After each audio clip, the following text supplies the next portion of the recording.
j'ai compris profondément qu'on arrivait à la fin d'un système de société, à la fin d'un paradigme, et qu'il y avait urgence en fait à inventer un nouveau monde, une nouvelle manière de vivre ensemble. Mon objectif n'est pas de rendre la société désirable, mais la sobriété.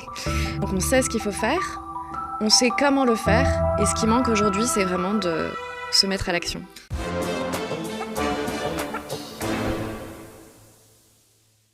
Kenzo et notre invité Magali Payen s'installent. Je les laisse s'installer, souffler un peu. Salut Rémi Kenzo, salut Théophile. Magali. Bonjour. Alors vous êtes là pour nous parler de la bataille des imaginaires. Votre démarche consiste à construire de nouveaux récits dans la télévision, le cinéma, les médias ou encore les jeux vidéo. Oui, en effet, bonjour Magali Payen, vous allez bien ? Très bien, merci. Alors, on vous a invité pour parler de votre conférence, notamment Imagine 2050. Vous développez aujourd'hui une réflexion sur de nouveaux récits, de nouvelles écritures, parce que vous ne croyez plus notamment aux dystopies qui, selon vous, pétrifient, ni aux utopies qui sont des refuges pour fuir, vous dites, le réel. Vous refusez l'idyllisme, les facilités symétriques. Il faut, vous dites, créer de nouveaux récits, de nouveaux imaginaires qui interrogent notre réalité et qui bousculent le monde. Vous comptez notamment là-dessus sur la fiction. C'est une réflexion sur le type de récits dont on a besoin. Et votre démarche, elle consiste à avoir, en fait, si je comprends bien, un pied dans l'imaginaire, un pied dans le réel. L'objectif, ce sont des écritures qui ont de l'impact et qui sont mobilisatrices. Oui, merci pour ce résumé. Et alors, mon objectif n'est pas de rendre la société désirable, mais la sobriété. Donc ça, c'est une des conclusions en fait, qu'on a tirées de ce rapport. Et en fait, ce travail-là qu'on a présenté hier pour la première fois, m'est très très cher parce que c'est quelque chose que je rêvais de faire depuis des années. En fait, en 2018, j'ai compris profondément qu'on arrivait à la fin d'un système de société, à la fin d'un paradigme, et qu'il y avait urgence en fait à inventer un nouveau monde, une nouvelle manière de vivre ensemble, et que ça allait bien au-delà du dérèglement climatique ou de l'effondrement de la biodiversité. Et à partir de 2018, c'est aussi le moment où je me suis lancée corps et âme dans l'activisme, avec On est prêt, la mobilisation autour de l'affaire du siècle, tout ça. Et ça, c'était effectivement des campagnes très court-termistes en réaction à ce qu'on pouvait faire sur le moment. Et ce que je constatais à l'époque, en fait, c'est qu'il manquait d'un projet de société commun, d'un désir commun, d'un cap collectif. C'est-à-dire, certes, là, il y a nécessité de détricoter la société actuelle, mais pour construire quoi derrière ?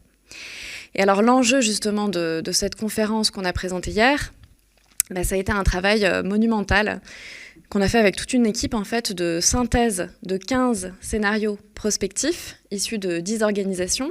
Donc ça a été des scénarios comme les 4 scénarios de l'ADEME, le plan de transformation de l'économie française du Shift, qui imagine la France décarbonée de 2050, d'autres scénarios comme ceux du Haut Conseil pour le climat, du GIEC, de l'IPBES et j'en passe. Et en fait, notre travail, ça a été de regarder justement tous les points de convergence et les points de divergence de ces rapports, et puis de comprendre en fait quel est le consensus scientifique à date. L'objectif, c'est vraiment de fixer un cadre qui devienne un cadre de compréhension des limites du réel, afin de se projeter à l'intérieur de ce cadre-là. Et ce cadre, donc, il est aussi bien utile pour les artistes, pour les aider à imaginer le monde de demain, que pour les grands leaders économiques, les journalistes et j'en passe, afin de prendre tout simplement leurs décisions. Et la synthèse de ce rapport, en fait, ça a été de mettre en évidence qu'il y a 3 grands scénarios qui se dégagent. Un premier scénario qui est le scénario business as usual, c'est-à-dire la manière dont on fonctionne depuis les 30 Glorieuses, donc c'est la société de consommation. Le deuxième grand imaginaire, en fait, c'est l'imaginaire de la technologie va nous sauver. Et c'est vers ça, en fait, qu'est en train de basculer une grande partie de la société en ce moment. Et le troisième imaginaire, c'est celui de la sobriété. D'où la réflexion, la remarque sur la sobriété désirable. Voilà, je suis allée vite.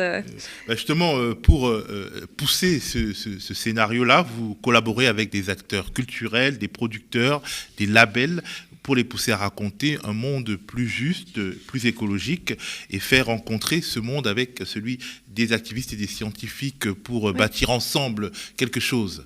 Oui, c'est tout à fait ça. Donc, la mise en évidence, c'est que le seul scénario parmi les 3 qui fonctionne, qui peut préserver tout simplement la vie sur Terre, c'est le scénario de la sobriété, qui évidemment inclut aussi une part de technologie, mais conditionnée au fait de réduire en fait notre impact en préambule.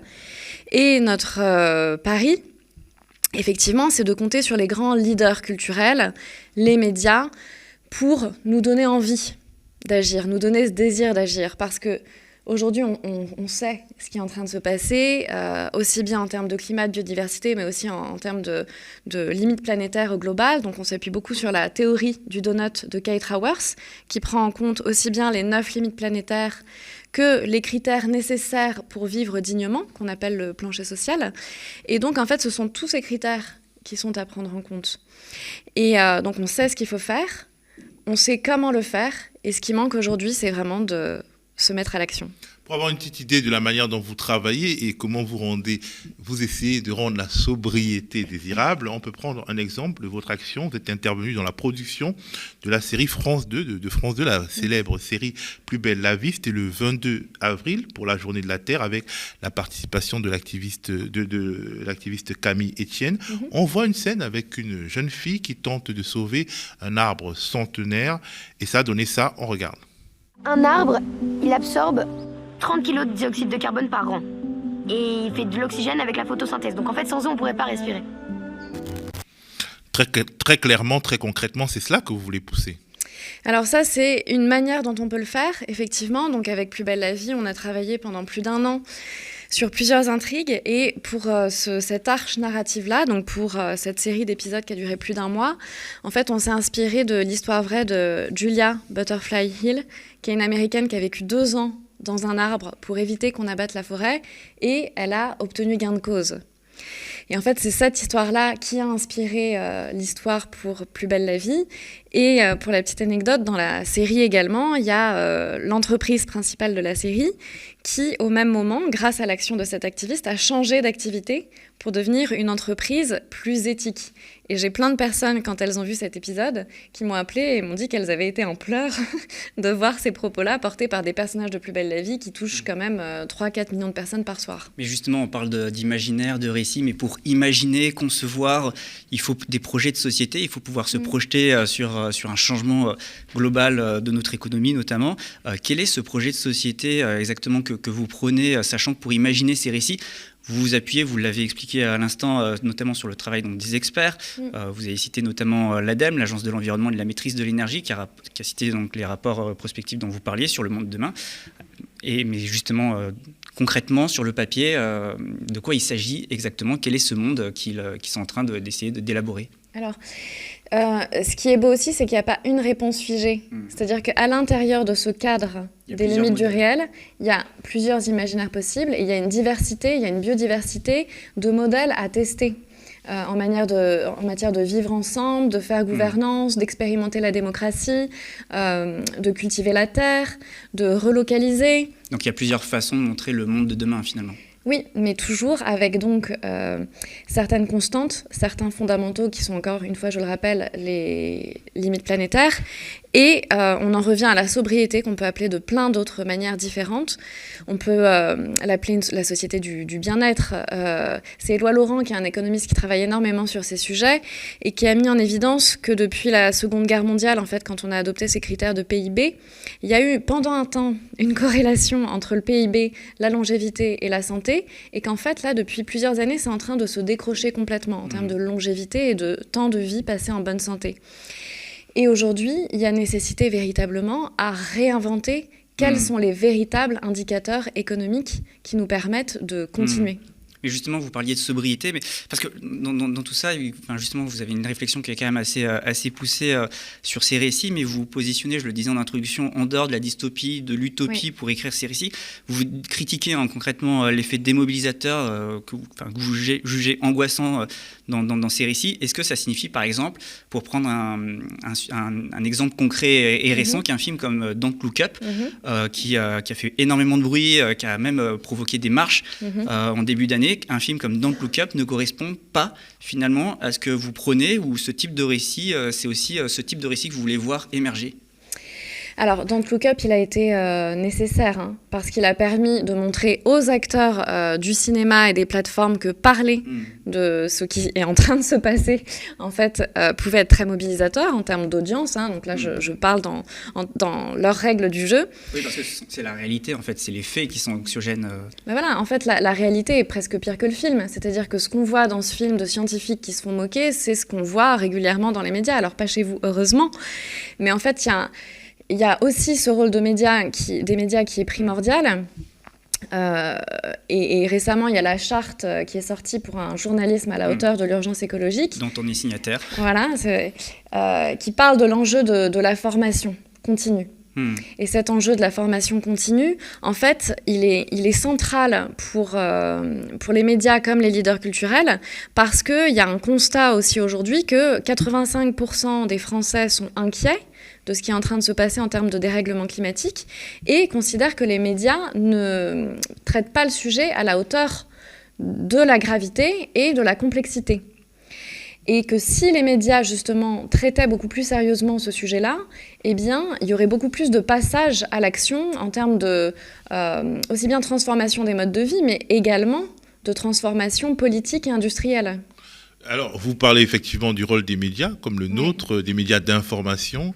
De manière concrète, comment on pourrait prendre part à cette reconstruction des imaginaires, aux médias par exemple ? Oui, alors pardon, et après je vais revenir sur Don't Look Up parce que je n'ai pas fini de répondre à cette question-là.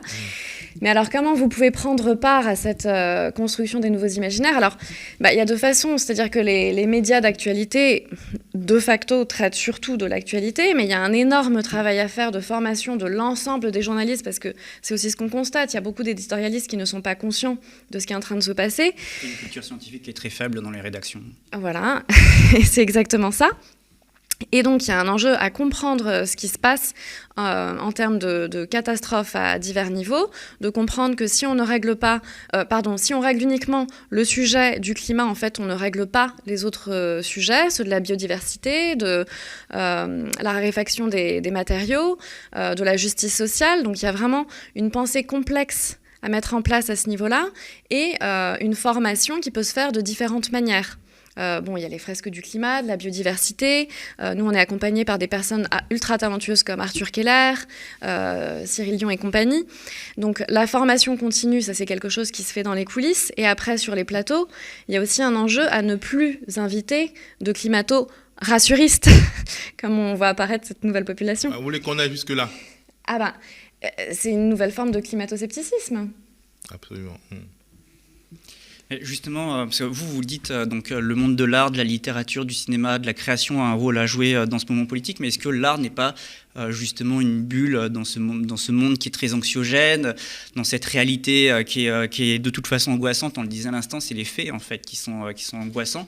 C'est pas forcément les récits qu'on en fait. Les audiences, elles suivent réellement, par exemple dans le cas du cinéma ou des médias. Des séries. Ou des séries, au-delà d'un visionnage, est-ce qu'on a pu mesurer concrètement l'impact d'un film ou de l'art ? Alors, il y a plusieurs questions dans votre question. Il y a la question des audiences et la question de l'impact. Voilà. Ouais. C'est effectivement deux choses différentes. Sur la question des audiences, en fait, ça ne dépend pas du sujet, ça dépend de la qualité de la manière dont il est traité. Donc en fait, on l'a vu tout à l'heure avec Don't Look Up, ça a surcartonné. Un autre exemple pour nous, c'est Sex Education aussi, cette série qui a été emblématique sur Netflix, qui parle de la sexualité chez les adolescents et qui en parle d'une manière très pédagogique et humoristique. Et ça, c'est aussi un sujet de santé publique. Donc, sur ce sujet des audiences, c'est pour ça qu'on a besoin du talent des faiseurs d'histoire. On a parlé des scénaristes, des réalisateurs, mais il y a aussi les communicants, les publicitaires, et j'en passe. Et, les jeux vidéo. Les jeux vidéo, exactement, super central. D'ailleurs, on pourrait parler du métavers si vous voulez, parce qu'il y a beaucoup à dire là-dessus. Et donc, il y a, je suis d'accord, ce sujet de l'audience qui doit ensuite se transformer en impact. Et donc, pour revenir à Don't Look Up, ce qu'il est primordial de faire aujourd'hui aussi, de développer, c'est le journalisme à impact, la production à impact, on l'appelle comme on veut. L'enjeu étant, en fait, de créer des communautés autour des différentes œuvres ou des contenus médiatiques pour donner des outils très concrets pour passer à l'action. Et ça, c'est quelque chose que moi, je cherche à développer depuis 2006 maintenant, en m'inspirant de Participant Media aux États-Unis. C'est eux qui avaient sorti Une vérité qui dérange d'Al Gore, et ils avaient sorti tout un kit d'action sur un site internet pour expliquer comment agir. Comment agir aussi bien à son niveau, mais au niveau de ses élus, politiques, dans son travail, etc. Et donc, c'est de cette manière-là, en fait, qu'on peut transformer l'élan, l'envie d'agir qui naît devant le film, en action concrète sur le terrain. Merci Magali, merci RKP, c'est la fin de ce bulletin d'info.